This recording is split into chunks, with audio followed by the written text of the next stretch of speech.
From Forex Traders Daily, this is your daily analysis with Ross Mullins, live from Richmond, Virginia. Hello everyone, this is today's video analysis for January 16th, 2018. Today we're going to be taking a look at the USDCHF, the US dollar versus the Swiss franc for today's trade analysis. We're starting here on the daily time frame. Couple of trends, of course, that we want to take a look at. The blue trend line, the previous uptrend.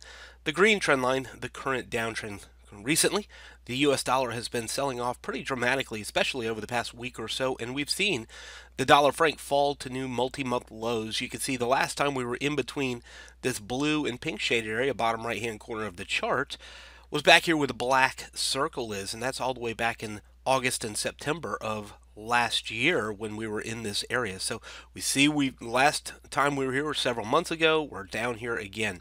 One interesting thing about the blue trend line, taking Fibonacci from the lowest low to the highest high, measuring that entire trend with Fibonacci, we find the 0.618 Fibonacci retracement level sitting at 96.55, which sits right here inside that blue zone. And today we are clearly underneath that 0.618 fib of that blue trend line. So the question is, will we see the continuation of the sell-off of the US dollar? So as long as it's under the blue zone, which historically, you can see that the black circle and the blue circle has been resistance and support as well, as long as it's underneath that blue zone and the 618 fib, I think there's a better chance that we look to trade the direction of the trend, momentum, sentiment, and underneath those technical levels as resistance and look for a short opportunity. Looking to target, of course, the first support, which is the pink shaded area. And again, look back to the black circle and you can see support here at the pink zone. That's close to the 9600 level. Clearly, of course, if it breaks underneath there, we look for it to go lower. And again, history to the left shows us that if it gets through that pink shaded area, the green shaded area becomes our next support target. The risk here in this scenario, and again, you go back to the black circle, the risk is the market breaks back above the blue zone, the 618 fib, and starts to turn back higher again. We start to see the US dollar gain some strength again against the US or against the Swiss franc.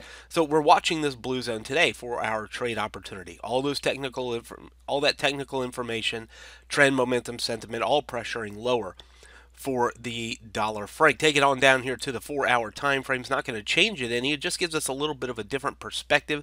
In fact, it's something that we spoke about yesterday in the trade room is the pattern within this fall where we see the rise and then the fall, the rise and then the fall. We even see a little bit of hesitation right here and then the fall, and now we've seen the rise now back into the Fibonacci, the blue shaded area.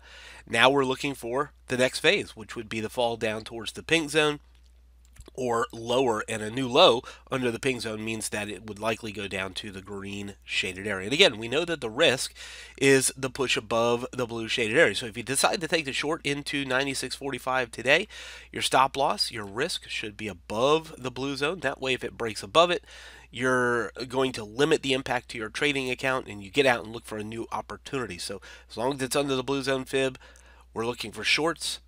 Risk is the pushback above the blue zone for the dollar franc today. From Forex Traders Daily, this has been your daily analysis with Ross Mullins. If you would like to get Ross's analysis on all the currency pairs he's watching and all the trades he takes today, join him in his live trade room by clicking on the link below. Please leave any comments you have about today's video in the comments section below.